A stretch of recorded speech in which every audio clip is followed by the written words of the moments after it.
বরিশাল 2024 সালে এসএসসি পরীক্ষায় যে ট্যাগ কোশ্চেনগুলো এসেছিল আসো সেগুলো আমরা সলভ করি। প্রথম কোশ্চেনটা হচ্ছে দেখো, ইন্ডাস্ট্রি ইজ দ্য কি টু সাকসেস, মানে কি পরিশ্রমী সফলতার চাবিকাঠি। এখানে তো আমাদের ইজ ক্লিয়ার আছে, তাহলে আমরা ইজ নেব, বাক্যটা যেহেতু হাবোধক এই কারণে নটও নেব, তাই না। এজেন্ট এবং ইন্ডাস্ট্রিকে আমরা কি করবো, সিঙ্গুলার যেহেতু ভার্ব এদের ইজেন্ট ইট নেব।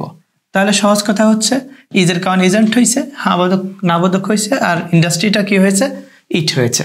আশা করি বুঝতে পেরেছো। এরপর আসো আমরা দেখি 2 নম্বরটা বা বি নম্বরটা, দ্য ইন্ডাস্ট্রিয়াস আর প্রসপারাস। এখনো দেখো দ্য ইন্ডাস্ট্রিয়াস, আমরা জানি অ্যাডজেক্টিভের পূর্বে যদি দা বসে তাহলে এটা প্লুরাল বসে, প্লুরাল বোঝায়, আর স্পষ্ট আর তো রয়েছে, প্লুরাল ইন্ডিকেশন তো করছেই। তাহলে আর যেহেতু হাবোধক সেন্টেন্স, তাহলে এটাকে আমরা কিভাবে নেগেটিভ করব, তাই না। আরান্ট দ্য ইন্ডাস্ট্রিয়াস মানে ইন্ডাস্ট্রিয়াস রা, দ্য প্লুরাল, এই কারণে দে হলো। আশা করি বুঝতে পেরেছ। এরপর আসো আমরা সি নাম্বার নিয়ে কথা বলি, দে হার্ডলি সাফার ফ্রম পভার্টি, তারা খুব কমই দারিদ্রতায় ভুগে। এখানে দেখো হার্ডলি শব্দটা তো নেগেটিভ মিন করে আমরা জানি, এই কারণে হার্ডলির কারণে আমরা নট লিখবো না, অর্থাৎ সেন্টেন্সটাকে নেগেটিভ ধরে অ্যাফার্মেটিভ ট্যাগ করবো আমরা। তাহলে কি হবে, দে হার্ডলি সাফার ফ্রম পভার্টি, মূল ভার্ব আছে, মূল ভার্ব থাকলে তো ডু অথবা ডাজ প্রেজেন্ট টেন্সের ক্ষেত্রে, যেহেতু প্লুরাল সেক্ষেত্রে আমরা ডাজ না নিয়ে ডু নেব। তাহলে আমরা কি করব, ডু এরপরে দে। দে কেন হলো তো আগেই বলেছি, দে তো এখানে আসেই, এই কারণে দে হয়েছে। হাবোধক জন নাবোধক সেন্টেন্সটা মিন করার কারণে হাবোধক ট্যাগ হয়েছে। আশা করি বুঝতে পেরেছো।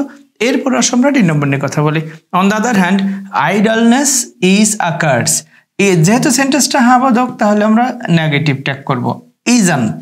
তারপর আইডলনেসটাকে আমরা ইট দ্বারা রূপান্তর করলাম, ইজন্ট ইট।